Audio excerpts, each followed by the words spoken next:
Dan saya bersama sebagai pemateri kedua. Saya Naila Aulia Rahma sebagai pemateri ketiga. Saya Sharifah Abdul sebagai pemateri kedua. Saya Indira Zara dengan pemateri kelima. Saya Susanti Dewi sebagai pemateri keenam. Di sini kami akan membahas tentang tarekat Naksabandiyah.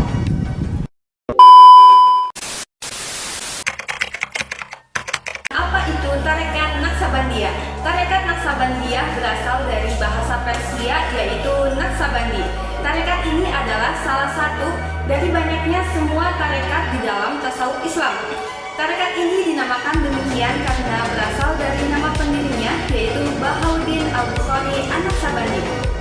Naksabandiyah juga menekankan bahwa praktik zikir adalah salah satu cara mendekatkan diri kepada Allah Subhanahu wa Ta'ala. Meyakini bahwa dengan melakukan zikir secara teratur, seseorang dapat mencapai kesadaran spiritual yang lebih tinggi. Di sini saya akan share apa yang saya dapatkan tentang Naksabandiyah. Nah, di sini saya kebagian sebagai sejarah Naksabandiyah. Naksabandiyah muncul di Indonesia pada abad ke-17, dibawakan langsung oleh ulama dan para pedagang dari Timur Tengah dan India. Sebagai salah satu sufi di Indonesia, Naksabandiyah mempunyai pengaruh besar dalam penyebaran agama Islam dan pembentukan budaya di Nusantara.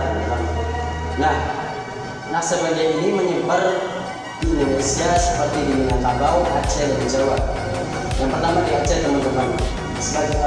Masuk ke Aceh itu karena melalui perdagangan dan pusat Islam yang sangat luas di situ. Lanjut ke Minangkabau, teman-teman. Kenapa Naksabandiyah ini berkembang di Minangkabau? Karena Minangkabau termasuk dalam kebudayaan yang berarti Naksabandiyah ini berkembang. Kenapa di Minangkabau? Karena pusat perbudayaannya yang sangat lama. Lanjut ke Jawa. Nah, di Jawa ini Naksabandiyah berkembang melalui jalur pesantren, teman-teman. Yang sampingnya di Darussalam diajarkan tentang ilmu fikih, ilmu tarekat, dan ilmu tentang bermasyarakat. Tarekat Naksabandiyah memiliki beberapa tokoh dan guru yang memainkan peranan penting dalam perkembangan tarekat ini. Beberapa tokoh diantaranya yaitu yang pertama adalah Yusuf Hamdani. Yusuf Hamdani adalah salah satu tokoh awal yang mempengaruhi perkembangan tarekat Naksabandiyah. Yang kedua ada Abdul Khalid Rajalwani. Abdul Khalid Rajalwani adalah murid dari Yusuf Hamdani yang dikenal sebagai penyelenggara praktik tasawuf yang mendalam dan dikenal karena memberikan penekanan pada doa yang benar-benar bening. Yang ketiga ada Bahauddin Al-Bukhari An-Naksabandi. Nama Naksabandiyah diambil dari nama Bahauddin Al-Bukhari An-Naksabandi yang dianggap sebagai pendiri dari tarekat ini. Yang keempat ada Imam Rabbani atau Syekh Ahmad Siddiqi. Imam Rabbani dikenal karena pemikiran spiritual dan tulisannya yang mendalam. Yang kelima ada Syamsuddin Mazhar. Syamsuddin Mazhar adalah seorang guru terkemuka dalam tarekat ini dan menjadi penerus Imam Rabbani. Dia memimpin tarekat Naksabandiyah dengan gaya yang disebut Mujaddadiyah. Yang keenam adalah Khalid Al-Baghdadi. Khalid Al-Baghdadi menjadi pemimpin setelah Syamsuddin Mazhar dan membawa tarekat ini ke wilayah Mesir. Yang ketujuh dan yang terakhir adalah Maulana Khalid. Maulana Khalid ini adalah seorang tokoh yang terkemuka dalam tarekat ini dan memiliki cabang subtarekat yang dinamai sebagai Naksabandiyah Khalidiyah. Yaitu pokok-pokok ajaran tarekat Naksabandiyah. Yang pertama yaitu berpegang teguh pada akidah Ahlussunnah. Yang kedua meninggalkan rukhsah. Yang ketiga memilih hukumnya azimah.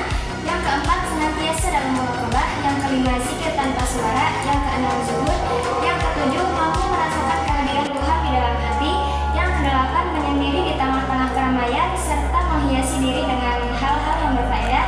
Dan yang terakhir adalah berakhlak dengan akhlak Rasulullah SAW.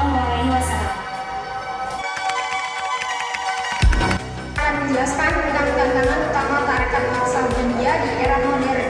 Yang pertama ada modernisasi dan globalisasi. Di dalam modernisasi ada globalisasi ada beberapa poin, yaitu yang pertama perubahan gaya hidup, yang kedua akses informasi yang mudah, dan yang ketiga globalisasi budaya. Yang kedua ekstremisme dan radikalisme. internal. Yang ketiga, pelestarian tradisi, yaitu kurangnya penerus dan perubahan struktur sosial. Yang keempat, relevansi dalam kehidupan modern, yaitu menjawab pertanyaan modern dan mengadaptasi tanpa mengubah tradisi. Tarekat Naksabandia, yang pertama ada adaptasi. Tarekat Naksabandia berusaha beradaptasi dengan zaman dengan tetap mempertahankan nilai-nilai inti. Yang kedua, modernisasi pengajaran, penggunaan metode pengajaran yang modern dan menarik untuk generasi muda. Yang terakhir, pemanfaatan teknologi, memaksimalkan media sosial dan platform digital untuk menyebar pesan dan informasi. Materi selanjutnya yaitu mengenai perkembangan tarekat Naksabandia di Indonesia. Dengan begitu, tarekat Naksabandia merupakan salah satu tarekat yang banyak pengikutnya di Indonesia, sehingga menjadi 3 cabang, yaitu ada Mazhariyah, Khalidiyah, dan Qadiriyah. Dengan begitu, perkembangan tarekat Naksabandia di Indonesia disebarluaskan oleh beberapa peran para ulama. Yang pertama yaitu ada peran Syekh Ahmad Hafidz Syambas, di mana beliau memperkembangkan tarekat Qadiriyah Naksabandia sekitar pada tahun 1850-an di daerah Banten.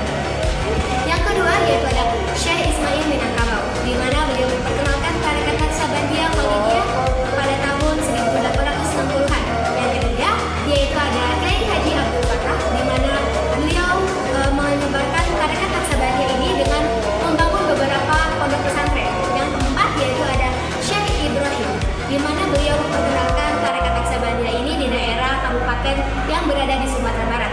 Yang kelima atau yang terakhir yaitu ada Syekh Muhammad Taher, di mana beliau memperkenalkan atau menyebarkan tarekat Naksabandia ini di daerah Kabupaten 50 Kota dan sekitarnya.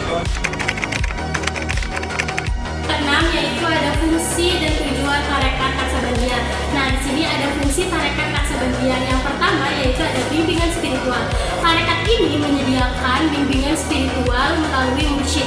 Mursyid itu yaitu pemimpin spiritual yang membantu para murid dalam perjalanan spiritual mereka. Lalu yang kedua yaitu ada pendidikan agama. Tarekat Naksabandia memberikan pendidikan agama yang mendalam kepada para muridnya, termasuk pengetahuan tentang Al-Quran, hadis, fikih, dan juga tentang tasawuf. Tiga yaitu ada komunitas spiritual. Tarekat ini membentuk komunitas yang kuat di antara para pengikutnya, menciptakan ikatan persaudaraan yang erat berdasarkan iman dan spiritualisme.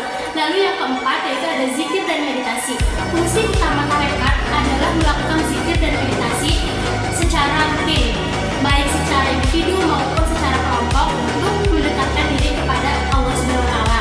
Lalu yang kelima yaitu ada pembinaan akhlak. Tarekat Naksabandia juga berperan dalam pembinaan akhlak, membantu pengikutnya untuk bisa lebih dekat kepada Sang Pencipta, yaitu Allah Subhanahu wa Ta'ala.